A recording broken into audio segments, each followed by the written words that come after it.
ہم 5 رسولوں اور انبیاء کے واقعات پڑھ چکے ہیں۔ آیت نمبر 101 میں اللہ کا ارشاد گرامی ہے، یہی وہ بستیاں ہیں جن کے واقعات ہم تمہیں سنا رہے ہیں، اور حقیقت یہ ہے کہ ان کے پاس ان کے پیغمبر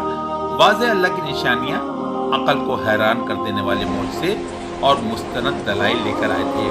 مگر کفر و شرک میں ڈوبی ہوئی قوم میں سے اہل ایمان چند ہی لوگ ثابت ہوئے۔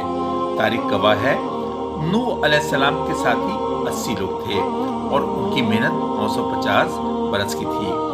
پھر قوم عاد، قوم سمود، قوم شعیب اور قوم لوط، ان میں سے کم ہی لوگ تھے جنہوں نے وقت کے نبیوں کو سچا جانا تھا، اور اکثریت ایمان لانے کو تیار نہ تھی، اگرچہ ان تمام پر عذاب کا ڈر بھی آ چکا تھا، مگر کفر میں ڈوبے ہوئے لوگ مغرور اور سرکش تھے اور کسی صورت ایمان لانے کو تیار نہ تھے۔